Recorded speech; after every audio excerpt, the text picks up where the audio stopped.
never seen any evidence. So why did you come out today? I'm an ex-Muslim. I come from a Muslim culture.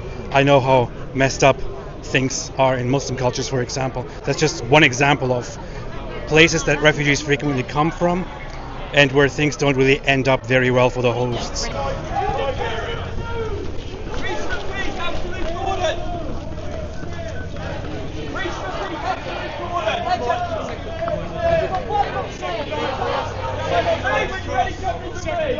I came out today to basically try to get an understanding of the lunacy of the left.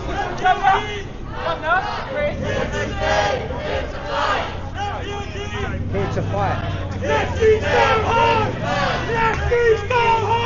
I basically interviewed all of them just to basically understand why they are protesting for their own demise. Anti-fascist! Anti-fascist! Anti-fascist! Well, I'm actually a local. I'm walking home at the moment, but I thought I'd stop by and have another look at the protest and see what the communist rubbish across the street are chatting about. They don't want illegals here! They don't want illegals here! One of their chants is let in every refugee. What do you think the UK would look like if we let in every refugee? Well, it's already a total mess. It'll be even more of a mess if we let all of them in. You know, we can't afford to pay for them. A lot of them are defending migrants, not realizing that these migrants would actually kill them and hung them for being queer or for having purple hair, for even showing their hair. They need to be detained in detention centres or warehouses, however they want to do it, not forced at hotels. Then they need to be processed, they need to be vetted, they need to be checked out properly, not rewarded. I've been threatened to be thrown in jail if I cross the road. They said they're going to put me in jail if I cross this road. They're crossing the English Channel. One of the chants earlier was no borders, no nations, no deportations. What do you think of that? That's communism. Not only is that communism, that's Satanism.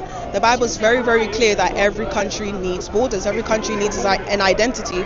If you look at countries like China and Dubai and the UAE, the reason why they've been able to thrive is because they have a common tradition, they have a common identity.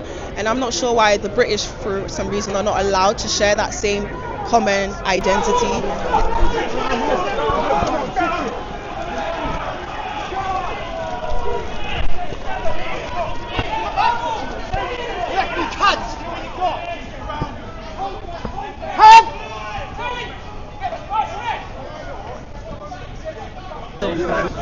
One of the chants over there is, can you hear the fascists sing? And I'm quoting here, I can't hear a fucking thing.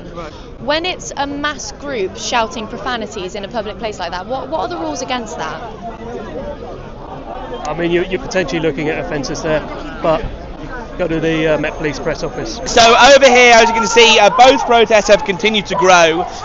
What just happened about 10 minutes ago, I believe the police have issued a Section 68A order, which I believe refers to masks. Time for a search. Just a search. No, it's just intimidation, mate. It's just intimidation. But have you got kids? I'm a grandma, and I'll tell you something. If I was in there, my kids out there, you would be standing there. I'd run through you. Then get out of the way. You're telling me I can go. Get out of the way. I would run through you. I ain't being aggressive. I ain't being aggressive. Calm, calculated person. I'm a calm, calculated person. I don't get aggressive. I don't get aggressive. I don't get aggressive. So you said to us that you could go around the other way. You're going to move out of the way. I'm going to get my kids. I will not be moving out of the way. Step back, please. Step back. Brown people, they're taking over! We should not be on that side. What do you think about the fact that the counter-protesters were literally given an escort? It's not just escort. They've done the Section 68 for everybody else. You're not allowed to cover your face, but every single one of the Antifa side are covering their faces. Also, when the group kind of split off, there was a small group from this side, and the officer who was following them said that a Section 60AA, I believe, which is the removal of face coverings, is that right? I'm not aware that is correct, that's what it is. I'm not aware that's been authorised. Okay, so I was just wondering because obviously a lot of them over there have face coverings, I was just wondering if that applies to everyone or just a specific group here. I mean, it would apply to everyone in the area, but I'm not aware that's been authorised yet. Okay. I used to have the notion that, we should let in refugees because my parents are migrants as well.